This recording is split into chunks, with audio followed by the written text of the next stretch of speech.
Assalamualaikum warahmatullahi wabarakatuh. Teman-teman, kita bertemu kembali di channel Cahaya Hidayah. Nah, teman-teman, jadi di video ini saya akan membahas yaitu video mengenai perkataan dari Pak Miftah. Nah, nih Pak Miftah muncul kembali ya, teman-teman. Jadi, Pak Miftah ini kan muhibbinnya Bapak Lutfi bin Yahya, itu yang suka memalsukan kuburan ya, teman-teman. Yang dimana sudah dipecat dari NU. Namun yang ingin saya bagikan teman-teman ya, ini Pak Miftah ini masih membela Habib Ba'alawi, yang dimana Habib Ba'alawi ini kan mengaku sebagai zuriat Nabi SAW. Tapi kenyataannya mereka itu sangat jauh sekali karakter Rasulullah SAW, bahkan ceramahnya, bahkan mereka itu menipu umat, bahkan membelokkan sejarah, bahkan mereka itu mengklaim bahwasanya Indonesia ini milik Aulia Tharib dan lain-lain. Pokoknya banyak sekali yang teman-teman ya, yang pernah saya bahas. Tapi Pak Miftah ini tidak memiliki rasa kepedulian tentang terkait masalah orang-orang yang mengaku sebagai zuriat Nabi SAW, teman-teman. Coba mari kita simak video dari Pak Miftah.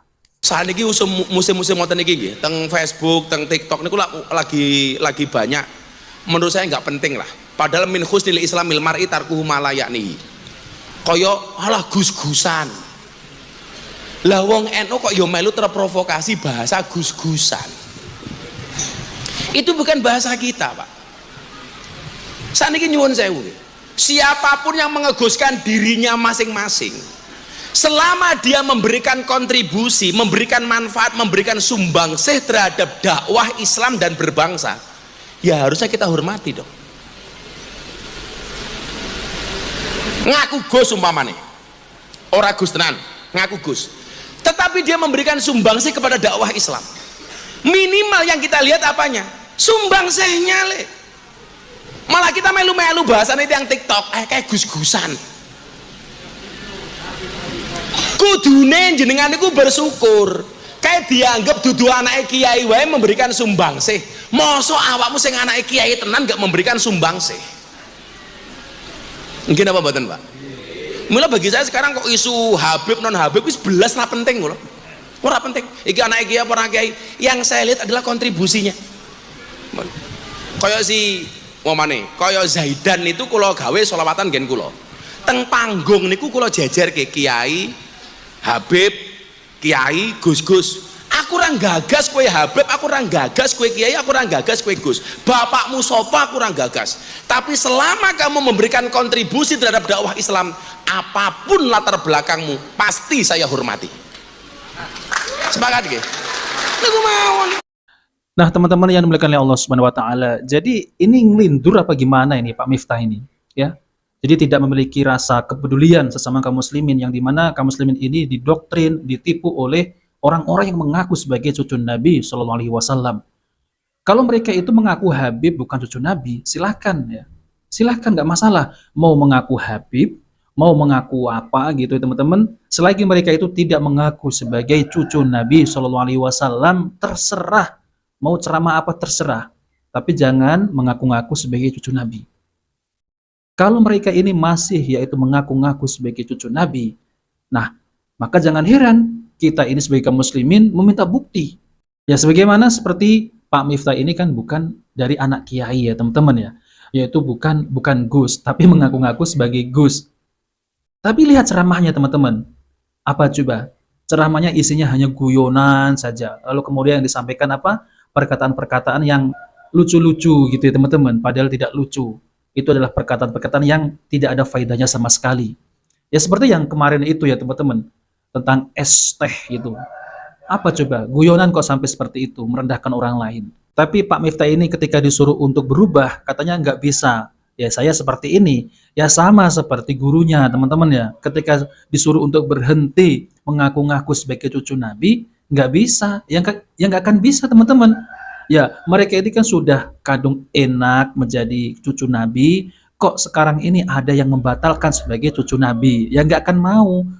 Ya, dulu lahir sebagai cucu Nabi, sekarang kok udah gede, udah besar, udah tua, kok malah ada yang membatalkan sebagai cucu Nabi. Nah, seperti itu ya teman-teman. Padahal ya isi ceramahnya, isinya hanya apa teman-teman? Mendongeng, kalau nggak mendongeng dawir, kalau nggak dawir mereka ini memalak, kalau nggak memalak memaksa, nah seperti itu teman-teman. Jadi isinya apa teman-teman? Nggak ada ilmu yang bisa disampaikan sama sekali. Bahkan mereka juga mengaku-ngaku leluhurnya ini adalah pahlawan. Ditangkap Belanda lah, melawan Belanda lah, dan lain-lain. Gak ada dalam sejarah itu Habib Ba'lawi ini ikut berjuang dalam kemerdekaan Indonesia. Yang ada mereka itu malah apa teman-teman? Malah bergandengan dengan Belanda, yaitu seperti Habib Utsman bin Yahya ya teman-teman, yang diangkat menjadi mufti Belanda. Tapi ini fatwanya itu lebih menguntungkan Belanda daripada menguntungkan kaum muslimin Nusantara yang ada di tanah air ini teman-teman. Coba ya, yang katanya ikut memerdekakan Indonesia, tapi ketika Indonesia sudah merdeka, yaitu orang-orang Nusantara mengusir Belanda, mereka malah mengambil alih, mengklaim bahwasanya leluhurnya juga ikut dalam kemerdekaan Indonesia. Itu sudah saya bahas ya teman-teman ya, video-video yang dimana mereka itu mengklaim bahwasanya bendera merah putih lah, lambang Garuda lah, itu dari Habib Ali Kuitang. La haula wala quwata illa billah. Inilah ya teman-teman ya liciknya mereka. Coba, ini ada video juga yang dimana mereka ini katanya leluhurnya juga ditangkap Belanda. Dan memiliki ilmu yang dimana bisa membelah diri menjadi banyak. Coba mari kita simak videonya ya. Habib bercerita nenek moyangnya yang ditangkap penjajah Belanda karena ikut membantu perjuangan warga pribumi.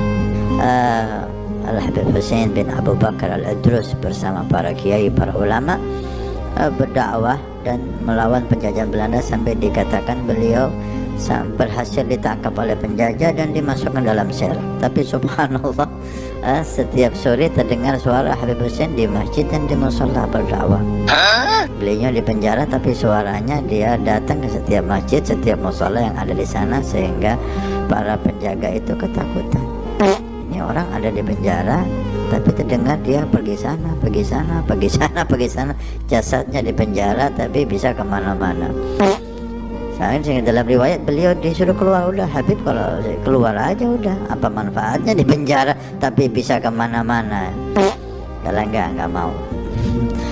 Sampai waktu pembebasan itu beliau dapatkan dan beliau keluar. Nah teman-teman yang dimuliakan oleh Allah Subhanahu wa Ta'ala, jadi teman-teman yang sudah mendengarkan video ini, apakah teman-teman percaya bahwasanya Habib-Habib dari kalangan Ba'lawi ini yang katanya leluhurnya ini ikut memperjuangkan negara Indonesia ini dan ditangkap Belanda dan dipenjara, lalu kemudian bisa ceramah di sana, bisa ceramah di sana. Ini adalah khurafat ya, nggak ada yang semacam ini ya teman-teman. Nah itu yang saya ingin sampaikan kepada Pak Miftah ini ya. Apa mereka ini ya yang mengaku sebagai cucu Nabi tapi isinya seperti itu. Ini Pak Miftah kan muhibinnya Habib siapa itu namanya? Lutfi bin Yahya ya teman-teman. Yang dimana Lutfi bin Yahya ini banyak membelokkan sejarah, memalsukan makam, bahkan makam pahlawan yaitu dari Nusantara, dari Pulau Jawa, mereka klaim dibinayakan. Ini apa ya teman-teman ya? Masih saja yang ada yang membelanya, seperti UAS juga membelanya, seperti Buya Yahya juga membelanya. Kenapa mereka ini? Coba mereka ini ya datangi seperti Profesor Arhan Gonggong, tanya, benarkah mereka ini ikut andil dalam kemerdekaan? Nah seperti itu ya teman-teman. Jangan kita ini ya langsung taklid, dengar cerita-cerita semacam itu kita percaya. Ternyata cerita itu bohong, menipu. Ya Habib-Habib dari Yaman sana datang ke sini hanya untuk apa? Untuk menipu, mengaku sebagai cucu Nabi. Untuk apa? Ya untuk dirinya sendiri, untuk diagung-agungkan, untuk bisa mendapat cuan banyak. Nah seperti itu teman-teman. Itu nyata. Ya tapi kelakuannya, akhlaknya sangat jauh sekali, yaitu seperti akhlak yang diklaimnya yaitu katanya cucu Rasulullah SAW. Enggak, itu bukan cucu Rasul tapi cucu Ubay teman-teman. Nah maka dari itu kita harus berhati-hati jangan sampai tertipu dengan yaitu cerita-cerita yang mereka sampaikan di tengah-tengah kaum muslimin yang suka klaim sana klaim sini. Ini Pak Miftah ini harus ya disadarkan. Ya karena Pak Miftah ini selalu membela Habib Ba'lawi. Ya kalau kita lihat seakan-akan tidak membela, tapi kenyataannya membela teman-teman. Nah oke teman-teman, jadi itu saja yang ingin sampaikan. Jika video bermanfaat, jangan lupa like dan subscribe di channel Cahaya Hidayah. Wabillahi taufiq wal hidayah. Wassalamualaikum warahmatullahi wabarakatuh.